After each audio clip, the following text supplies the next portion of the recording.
Off the backs of probably one of the better Grand Prix that we've seen in quite some time, the British Grand Prix of 2022, we are now on our way to Austria for the Austrian Grand Prix. So let's get on into the race preview for the Austrian Grand Prix.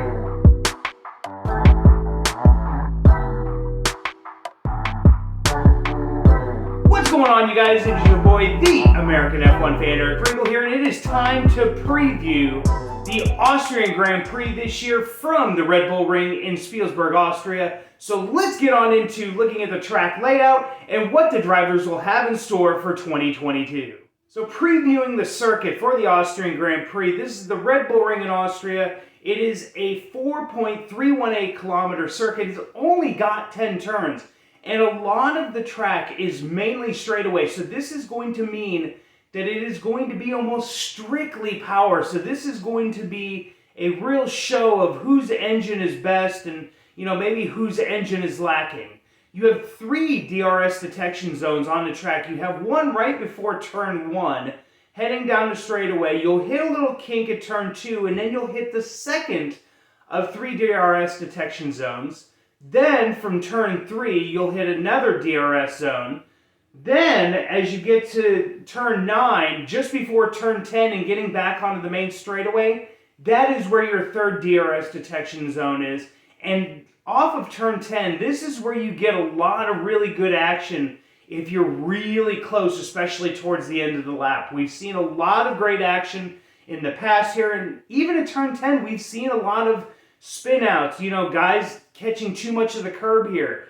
This is a part of the track that is going to probably punish people the most if you make just that littlest bit of a mistake and end up just a little bit on that curve. So now previewing the race, this is a sprint race weekend. So you're going to have first practice and then the sprint qualifying on Friday.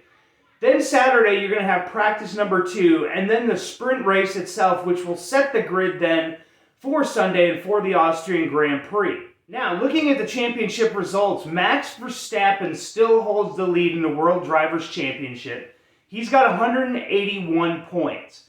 He didn't take as big of a punishment as he could have possibly had Ferrari maybe played some team orders, which, I'm one of those that I'm glad that they didn't.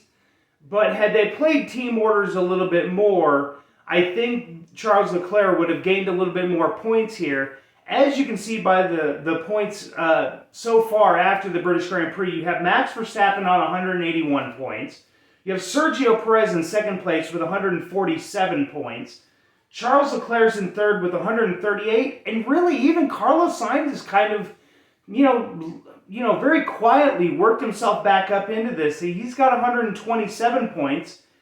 George Russell took kind of a hit this weekend after that DNF in the British Grand Prix. He's down in 5th place at 111 points. And then even further back, you have Lewis Hamilton at 93 points.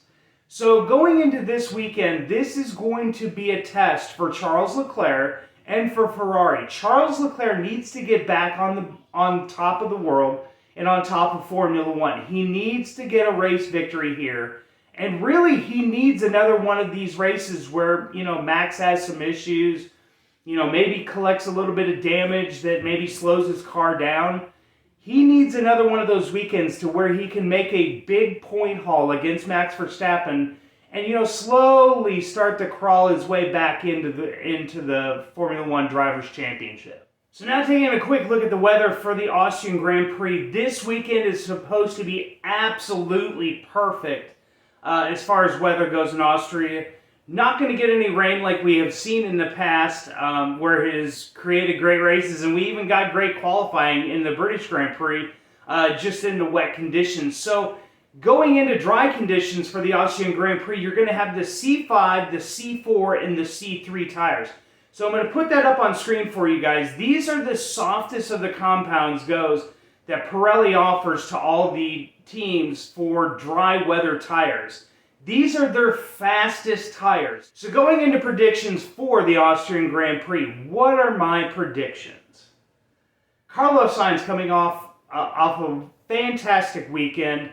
Ferrari probably not so much in the grand scheme of the team. They really had a chance to really kind of get Charles Leclerc back into the Drivers' Championship had they kind of maybe prioritized a little bit better, especially there after the final safety car with 15 laps to go. Feel like that was a perfect time to have pit him, maybe make Sainz kind of play rear gunner, maybe see if they could have, really pushed back the likes of Lewis Hamilton, Sergio Perez, Fernando Alonso, Lando Norris, and really held them back, with 10 laps to go, and really give Charles Leclerc a chance to really put himself back in the World Drivers' Championship. But going into this weekend, like I've said, this is going to be it's going to rely solely on engine power this weekend. Like I said, the downforce is not going to make so much of a difference this weekend. And because it doesn't make so much of a difference, I really, truly feel like this is another Ferrari weekend. This is going to be a weekend that Charles Leclerc is going to win, and I think he's going to win quite dominantly, to be honest. I think he's going to be out to prove a point to not only himself, but to Ferrari and the rest of the Formula One grid that he has got the car underneath him to be able to provide a championship for not only himself, but for the Ferrari team.